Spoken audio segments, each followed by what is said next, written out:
shots gonna be letting off. And like I said, once again, I'm not saying that I'm not disrespecting Jermaine Dupri, but it's Bad Boy, bro. That's all I gotta say.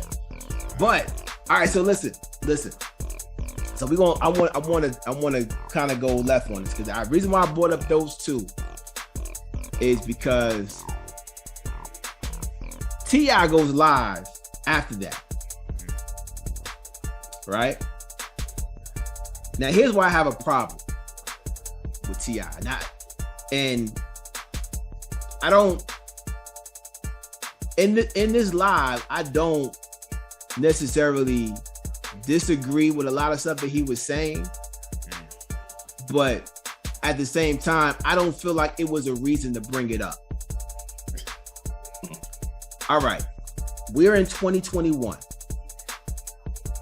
and this rap class is very unified. These rappers, you know, are probably more unified than my you know, the rappers that I came from, right? T.I. in the last 3 or 4 years has brought up this whole thing about New York and Atlanta, or New York and the South.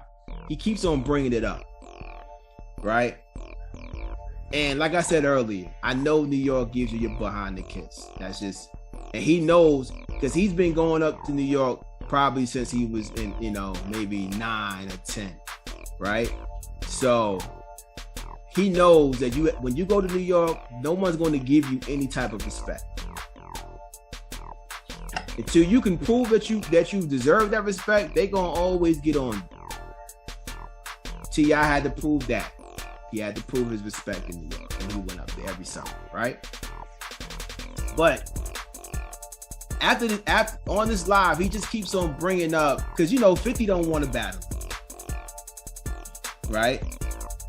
Because 50's like Diddy. He's like, yo, nah, I'm good. I'm good on you, right? Like, I just don't want it.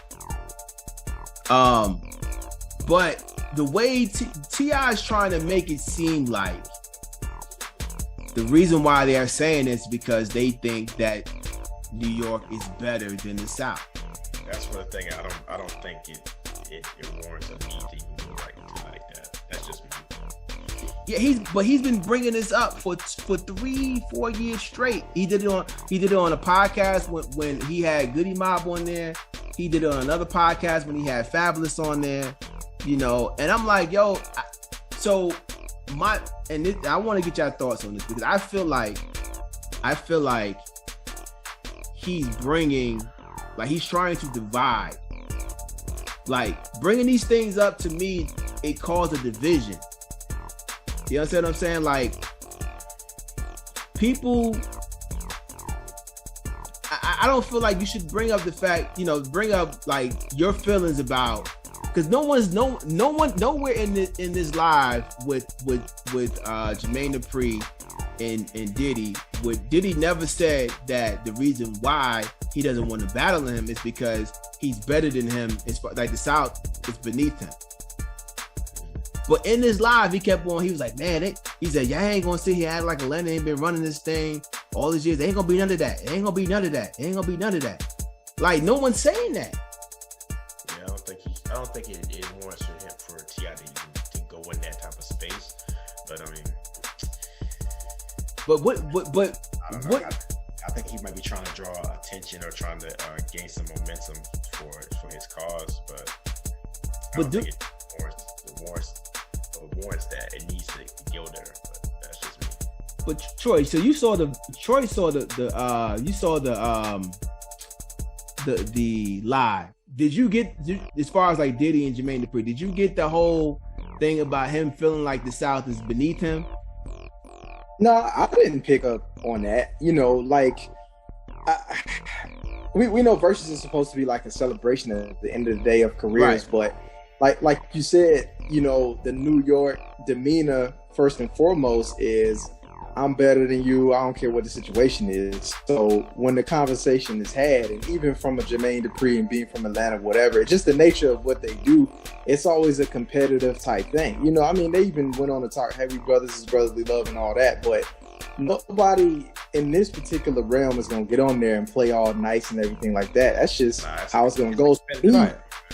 Yeah. So to me, I don't think the back and forth was about trying to subliminally say, you're like, all right, sit down, little man. You know, you don't got nothing on me. I just think it was, hey, this is that brotherly love. If we are going to do this, we know there's people out there who are watching it for that. They want to hear us kind of take these kind of shots at each other. So if we want there to be a big turnout and for Verzuz to continue to be big and successful, then, you know, we got to do it like this. But I don't think the underlying tone was that, like, you know what I mean? And I think those two guys at the end of the day, kind of like what we're talking about, again, even just sitting here looking on the phone, looking at the rosters, comparing the artists on the label, you can clearly, you can look on Google, pull up two screens and say, yep, those 4 artists had more of an impact than those 10 artists right there. And that's, you're not even through the whole list yet. So I think even between them, they know what's real in terms of when you start identifying specific criteria.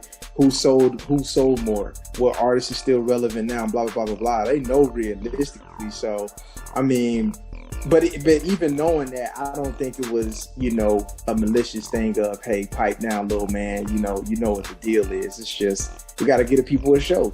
You know what I'm saying? We got to give them a show. Between you, you know what it really is. You know, and I want you to put your best fight, but realistically speaking, my roster versus yours, and what's going to come out of that on stage, you know. And now that I'm looking back at that, I'm like, yeah, you know, it kind of speaks for itself. Listen, I told Trem, I'm like, yo, dog, like, I don't understand what you're talking about. What you going? Yeah. What you going? What is Jermaine Dupri going to do? Jermaine, listen, Diddy has the streets all the way up to the pop charts. What are you going to do when he bring out that Boys in the Hood? Boys in the Hood, boy, anything for profit. That's a tough one.